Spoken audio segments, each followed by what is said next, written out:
Hello dear students, I am Dr. Chandrakala HT. In this video, under the topic network layer, I will be teaching you the functions of network layer, concept of packet switching, advantages and disadvantages of packet switching. The network layer has the main job of transmitting the packets from source all the way to the destination.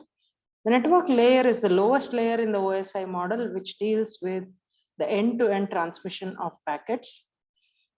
The packets might require many hops between the intermediate routers before it reaches the destination. And the routing job is performed by the network layer itself. The network layer will know the topology of the communication network, and hence it will take care of the routing operation for the packets. It will choose, routing is nothing but choosing routes between the source and destination in such a way that overloading of some of the communication lines, leaving other channels idle, will not happen. So choosing the best path between the source and destination is the main job of a router, and the router operates in the network layer of the OSI model. When we talk about the functions of network layer, the first and foremost function of network layer is routing, as I just discussed. The process of transferring the packets which are received from the data link layer of source network to the data link layer of the correct destination network is called as routing. The routing involves decision making at each intermediate node on where about where to send the packet next, so that it eventually reaches its destination. So since the network is big in size, we cannot expect a point-to-point communication channel between a source and destination. Usually, many intermediate nodes exist in the path between the source to destination. So when a packet travels from source to destination, it will go through many intermediate nodes as well as intermediate routers. So the routers have the job of deciding at every node on which should be the next node to which this packet is going to go, so that eventually it reaches its destination. So router is the node which makes the choice of the next immediate destination of the packet. The second task of the network layer is internetworking. The network might be a combination of physically different networks which communicate with each other. Although the physical networks differ, the network layer remains the same across all physical networks. So given any data which arrives from the data link layer to the network layer, it will only strip off the header and pass it to the network layer, and the rest of the job is taken care by the network layer. So network layer can handle packets and route them to their destination irrespective of their physical network. So hence, internetworking is also the main job of network layer. Internetworking means routing the packets between different physical networks, where the source and destination lie in different physical networks. The next job of the network layer is congestion control. So if the incoming rate of packets arriving at any router is more than the outgoing rate, then the congestion is said to occur.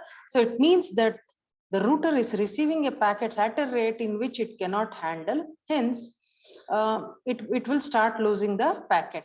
So congestion can be caused by many different factors. The first factor is if suddenly many packets begin to arrive on the input lines of the router and all of them need the same output line, then of course a queue of packets will build up. And another reason is if there is insufficient memory in the node to hold all of the packets, congestion will occur and packets will be lost. So it's a job of network layer to make sure that the congestion won't happen inside the node and the packets will not be lost. So these are the three main functions of network layer: routing, internetworking, and congestion control. Now, let us understand the packet switching technique which is used in the network layer to transmit the packets from source node to destination node. So packet switching is one of the connectionless network switching technique. So in packet switching technique, the network layer will divide the message into a number of packets, and the individual packets are routed independently from source to destination. When we say independent, it means that all of them need not be transmitted on the same path. Each individual packet might take on a different path, but finally they will reach the destination. And as I told you, packet switching is a connectionless technique. So there is no dedicated circuit of communication which is established between the source and destination. Now coming to the process of packet switching. In packet switching, each packet will comprise of two parts, the header and the payload. Header contains addressing information of the packet, and this will be used by the intermediate routers in order to direct the packet towards its destination, and the payload carries the actual data. So as soon as a packet is received at a node, it will be immediately transmitted to its next node in the path based on the header information it contains. The individual packets of a message are not routed via the same path. So the packets, when they arrive at the destination, will be surely out of order. And it's the responsibility of the destination node to reorder the packets in order to retrieve the original message. So they have to reorder the packets into a sensible message. So this process is shown in this particular diagram. You can observe here, there are 4 packets in a message, packets A, B, C, D, and this is the source node and this is the destination node.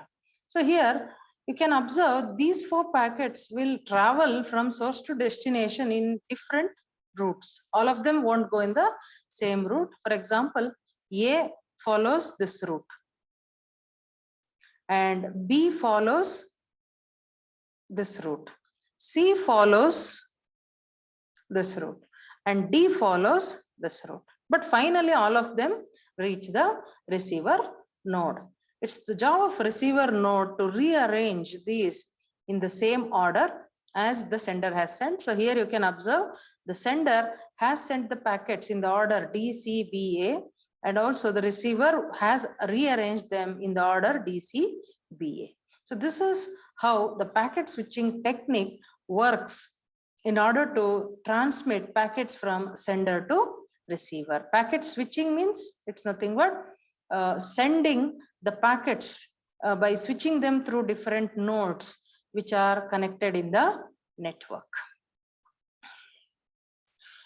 Now coming to the advantages of packet switching.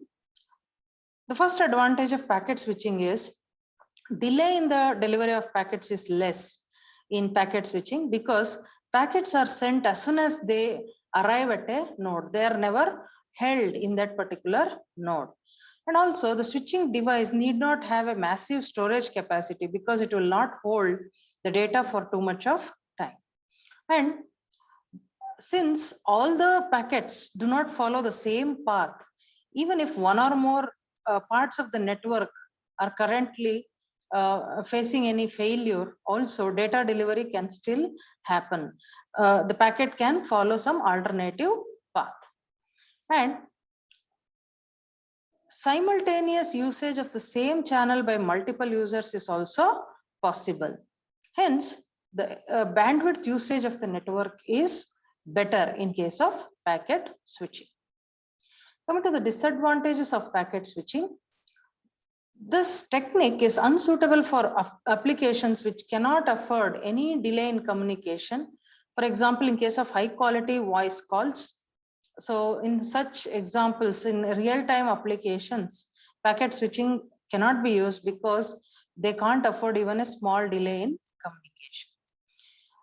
The packet switching also has high installation cost, which is yet another disadvantage. And it requires complex protocols for delivery because it won't transmit the packets in the same order.